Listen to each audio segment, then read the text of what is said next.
Chapter 15. Now. The day has come. Nick is finally coming over to my place tonight, and we will get my favorite vegan street food. And tomorrow morning, we will go on a hike.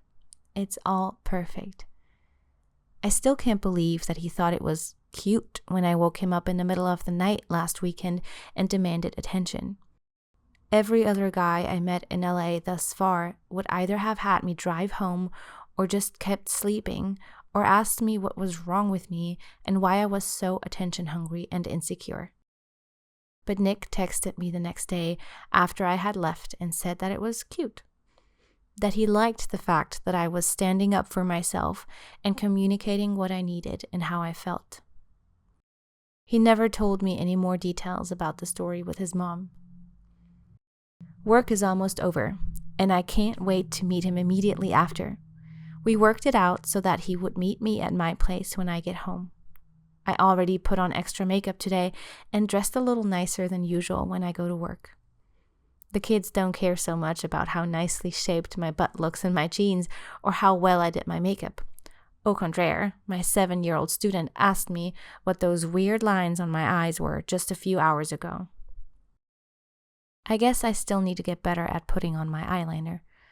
I also really cleaned my room, this time even better, and I tried to clean some of the common area a bit as well, but I'm hoping to just lead Nick through the dark living area and straight into my room. As I'm finally leaving the school and getting into my car, I get a text from him. We've been texting throughout the day about random stuff as usual, but also about tonight's dinner plans. Baby girl, on another note though, I've got some not so great news. Oh my, not again. He's going to cancel on me tonight for real.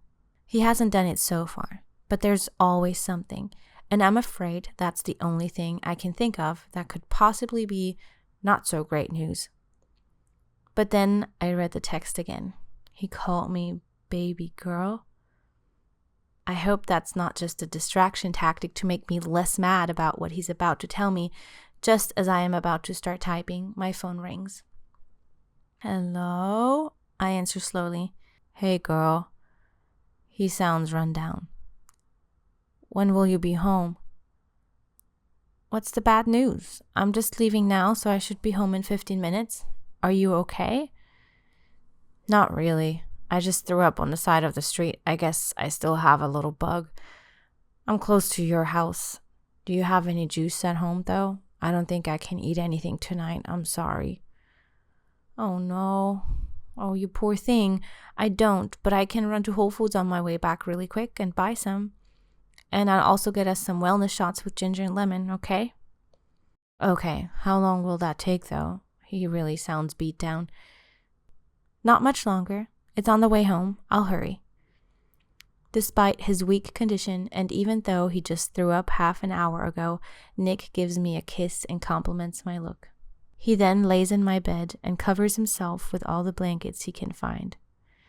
I eat the rest of my lunch that I didn't finish at work, and by request cut up an apple for him, which I bring him together with a big cup of tea.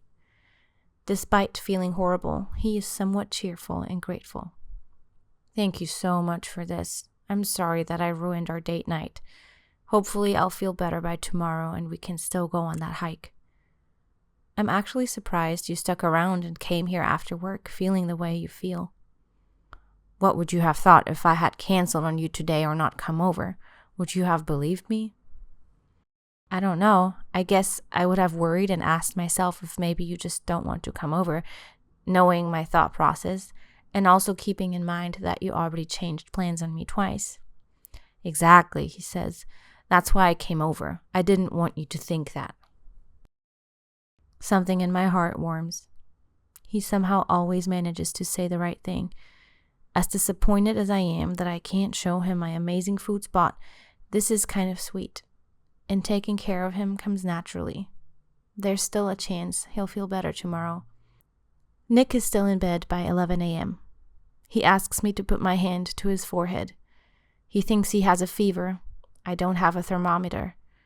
My mom has been telling me to get one. I need to get my life together.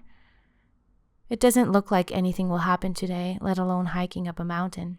Nick asks me if he can take a shower, and while my insides cringe at the thought of him having to use our bathroom the way it is, I willingly and understandingly bring him a towel and wash rag.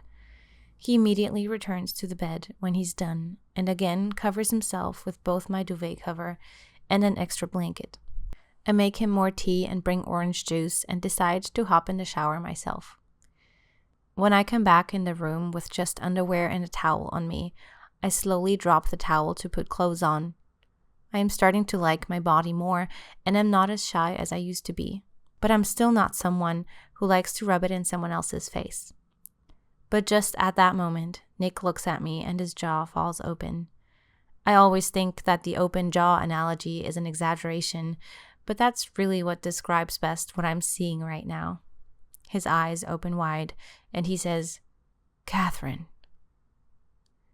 I feel myself turning red. "What?" I hastily try to cover myself again with a towel. "Those undies, Kathrin," he repeats. Stop, let me see it." I reveal just a little more again for him to see my underwear, feeling like a deer caught in the headlights. I'm wearing my black Calvin Klein thong that I bought when I was trying to impress the vegan prince, Derek, last year. Strangely enough, it never worked on him. He didn't really care about my underwear. But Nick is eating me with his eyes right now. Not long after I dressed, we lay cuddled up, his arm around me, my head resting on his shoulder. I prop myself up and find him looking at me. He looks me straight in the eyes and smiles a brighter smile than all the cute dog smiles he's given me so far. And it's not awkward. I'm not turning red. Ronan Keating's song, "When You Say Nothing at All," would describe this situation best. We don't have to say anything. It's all being said just like this. We kiss, despite him being sick and feeble. And all the clothes I just put on come off again. He is alive again, and so am I. Despite us having spent all day in bed, it wasn't a bad day. Nick thanks me for taking care of him the whole day, but announces he wants to leave.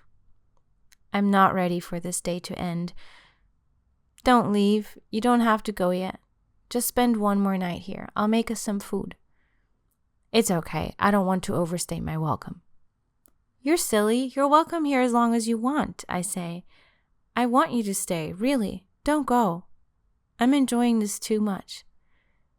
"I do have to go, Kathrin," he insists. We bounce back and forth like this for a while until I finally understand that he won't stay and I won't be able to convince him to. Anxiety gets a hold of me again, and all of a sudden I can't take the thought of him leaving. It feels wrong, and there's something that's been pressing on my mind, and I need to tell him before I fall for him even more. This might very well be a deal breaker, and if it takes another week to see him, I need to get it out now. I tightly hold on to him. "There's something I want to tell you about what happened with my ex, and I'm afraid you won't look at me the same way anymore. I'd understand if this changes how you think about me." And then I let it all spill out. And to my horror, the tears come out with this truth, which might be a bit early to tell, but I just needed to know that he can love all of me and my past. When I'm finished, he still hasn't let go of me, and I carefully say, "Do you think differently about me now?" "No. Bad things happen and we learn from them. You're fine." I'm sorry, I'm crying.